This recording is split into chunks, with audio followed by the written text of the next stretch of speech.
Blue Lock conseguiu fazer uma coisa que poucos animes conseguem, tá? Transformar metade da internet em especialista no futebas e a outra metade em editor de TikTok. E provavelmente tu não gosta dessa obra assim como eu. Talvez o fato do mangá ter debochado das próprias lendas do futebol japonês, talvez a animação cagada, mas o motivo real de eu querer voltar no tempo e apagar esse estrume da humanidade, provavelmente tu vive todo dia. E hoje eu vim aqui dar minha opinião irrelevante. Desde editzinha de aura mais ego até mesmo criança se achando a porra do Isageoichi, bora falar de tudo, porque só assim a gente entende como o Blue Lock quebrou a internet pra sempre, mano.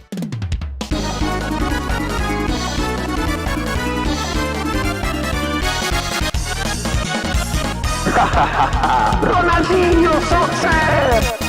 E talvez eu seja rancoroso mesmo, mano, que loucura. Pra gente começar a conversar, primeiro eu preciso deixar claro que eu vou falar muito sobre esportes e principalmente futebol, pra que fique explícito uma coisa. Blue Lock não pode ser chamado de mangá de esporte de verdade, já que essa obra tá pro futebol, mesmo que Bakihama tá pro Ultimate Fighting Championship. Vulgo UFC aí, né, mano, pra você que é meio lesado. O bagulho é bem mais shonenzão e isso tem um bom motivo. Mesmo que animes de esporte como Haikyuu tenham exageros, até porque tu fazer o mais tempo toda hora também é sacanagem, ele não foge muito do que é realmente o esporte. Diferente de Kuroko no Basket e Blue Lock, que usam o esporte com coisas surrealistas como artifício pra combater o próximo rival mais forte. Na maioria das vezes eles também falam de trabalho em equipe, crescimento pessoal e essas coisas que tem a ver com a tua evolução de espírito. Mas tem algo que Blue Lock faz que tira o meu pica-pauzinho do toco. Haikyuu é sobre vôlei, então ele vai lá e respeita o vôlei. E na Zoma Eleven, que eu tô usando de fundo agora, tem um demônio que protege o gol do time da Raymond. E mesmo com furacão de fogo, vendaval eterno e sei lá o que, mano, carrinho no juiz, eles respeitam o esporte. Tudo isso enquanto o Blue Lock cospe na cara de tudo que o futebol representa. Ou deveria representar, né? Às vezes também será lamentável, mas nós se diverte de um jeito. Mas pra eu entrar em detalhe, vamos pincelar o início dessa história, porque assim a gente entende como esse mangá impregnou a internet com essa parada de egoísmo. Toda essa obra começa quando o Isageoichi, até então um jovem estudante, é eliminado de um campeonato junto com seu time do ensino médio. Isso tudo porque em um momento de perigo, em vez dele chutar pro gol, ele tocou a bola pro seu companheiro. Obviamente ele perde o gol, né? Porque precisa sustentar a pataquada que essa obra quer passar, fazendo com que o Isagi se frustre muito, já que existia a possibilidade de empatar o jogo. Mas ao chegar em casa, lá estava uma carta pro nosso protagonista o chamando para um treinamento especial, um local feito por Jinpachi e Ego para construir o melhor atacante do planeta. Ou seja, quem conseguir tancar esse round 6 da pelota tá com a vida feita. E é nesse iniciozinho que já sai a frase mais impactante desse anime: o futebol não é um esporte em equipe, pois no futebol vence quem faz mais gol. E o resto vocês já imaginam, né? O Isagi começa a treinar bastante dentro do Blue Lock, tem sua cabeça completamente lavada com essa ideologia aí do Jinpachi e consequentemente conhece outros personagens carismáticos, como o Bachira, o Nagi e outros aí que a gurizada paga muito pau, tá? Com essa introdução feita, acabou o único momento do vídeo que eu não vou descer a lenha nessa obra, então se tu gosta e ainda tá no vídeo, mano, me desculpa, papo reto. Primeiramente, o futebol não é um esporte em equipe, no futebol vence quem faz mais gol. Pro mangaka disso aqui escrever isso, eu admito, mano, tem que ter muita coragem, porque além de ser uma mentira, esse comentário parece um rage bait fraco de um adolescente de TikTok. Mesmo se a gente considerar essa frase só um ponto de vista, isso só faria sentido se a gente desconsiderar como o esporte funciona há no mínimo 35 anos. E pra sustentar esse ponto de vista, ele ataca lendas do futebol japonês, como Nakamura, Keisuke Honda e o Kagawa por nunca terem vencido a Copa do Mundo. O que, com todo respeito, é ridículo? Sei lá, mano, o japonês de empate ego é um gênio, mas parece não saber que o futebol japonês só teve uma liga profissional que não era uma bagunça, tá? Vamos deixar aqui bem claro, em 1993. Pra base de comparação, a primeira Taça Brasil foi em 1959. E eu quase me engasguei com o coco que eu tava comendo, mas enfim. A base do futebol japonês é muito recente. Só de terem jogadores como esses que eu citei tendo nascido no século passado já era um milagre. O que aumenta mais ainda o tamanho do desrespeito, se tu parar pra pensar. Alguém tinha que dar a cara a tapa e abrir as portas pros futuros futebolistas japoneses, pô. Mas o que realmente indigna é ele tentar usar o Pelé pra sustentar essa carreta de merda.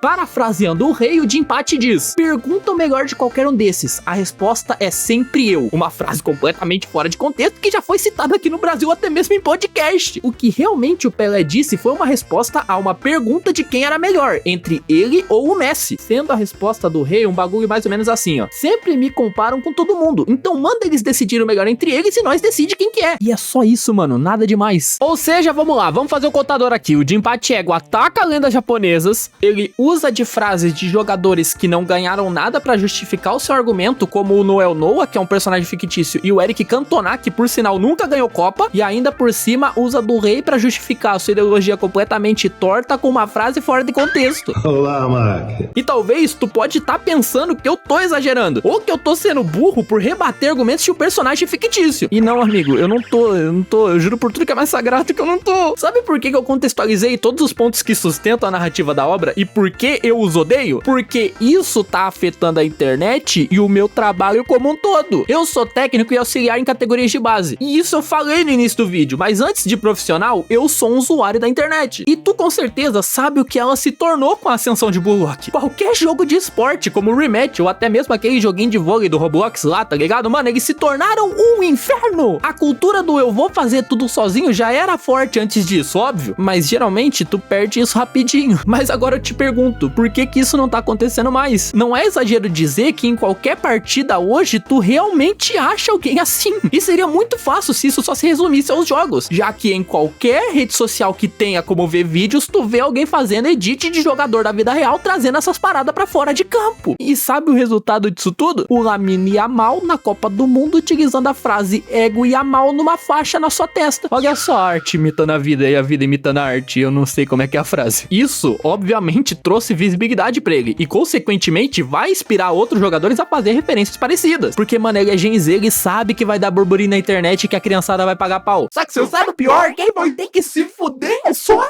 Pois sendo um cidadão que trabalha com jovens atletinhas em formação, eu não ironicamente já tive que fazer trabalhos pra essa criançada perder esse negócio de egoísmo, já que eles não têm a capacidade pra entender que o egoísmo e a confiança são duas coisas completamente distintas, mas que a obra não separa com clareza, e aí eu não sei se é culpa do mangaka ou se é culpa da escrita. E mano, eles são fissurados em Bullock, mano, você tá ligado? Porque realmente é muito chamativo pra qualquer adolescente ter um protagonista Aura Farm na sua tela fazendo algo que ele também faz. Só que eu acho muito cômico que a minha irmã de 12 anos sabe que os ninjas não eram como os de Naruto, enquanto tem moleque de 16 achando que o futebol é Bullock, enquanto solta os comentários mais burros do planeta Terra. E aqui eu vou repetir, mano, exatamente a frase que eu soltei pra um time de 25 cabeças. O futebolista que vai longe é o que corre pelo time quando o time como um todo perde a bola. O futebolista que vai longe é o que tenta uma vez e se errou, tenta de novo. O futebolista que vai longe é o que maximiza todo o elenco com as suas jogadas, porque é isso que os técnicos veem, mano. E daí, por causa disso, eu tive que fazer um trabalho de um jogo de 15 minutos onde só podia dar 2 toques no máximo na bola. E se tu quiser chegar ao ponto de ganhar uma Copa do Mundo ou algo do gênero, não é fazendo 3 gols numa final e achando que só isso basta. Se fosse assim, a Argentina não tinha vencido em 2022 a França do Mbappé. E, mano, nem sempre o melhor tecnicamente vai vencer, porque o futebol não é sobre quem é mais refinado, mas sim sobre quem realmente é o melhor time dentro de campo como um todo. E, mano, tá sendo redundante, velho, mas é difícil não bater nessa tecla. E eu posso ficar aqui, mano, citando um caminhão de time que não era tão bom, mas que funcionava. Sendo um deles, inclusive, o Brasil de 1994, que ganhou a Copa do Mundo. E adivinha só, com Romário e Bebeto no ataque sendo protagonistas e uma dupla. Eu odeio o Bullock não por ser um Battle Shonen disfarçado de mangá de esporte, mano. Eu odeio o Bullock porque enquanto mangás como Haikyuu, Slam-Dunk, Kuroko no Basket e Super 11 apresentam os seus respectivos esportes pra um monte de gente com respeito e mensagens boas pra sociedade no geral, o Bullock só trouxe coisa ruim, velho. E sim, óbvio que a obra popularizou o futebol e eu reconheço isso. O problema é a visão de futebol que ele escolheu popularizar. E não é exagero dizer que se Bullock fosse apagado da existência, tanto a internet quanto o futebol não perderiam absolutamente nada de útil. E eu sei que atualmente, intrinsecamente aí, os jogadores já perceberam que pra eles chegarem longe, eles precisam jogar como equipe, porque eles tomam um pau da França, justamente pelo futebol japonês só ter uma relevância agora. Então, mano, não é vergonhoso você não ter ganho uma Copa do Mundo. Vergonhoso é a pessoa que vem à frente não reconhecer o caminho que você trilhou para que ela pudesse caminhar em paz. Vergonhoso pra mim é não reconhecer que o futebol tem N fatores extracampo que vão fazer com que jogadores nasçam melhor condicionados ao esporte em outros locais. Ah, e uma coisa curiosa, eu já vi um moleque no campinho da quebrada usando uma camiseta do Bastard Munique em vez da camiseta do Bayern de Munique. Sei lá, é tipo tu vê um cara com o uniforme da Zeus, tá ligado? Tamo vivendo na Matrix, me despluga, por favor.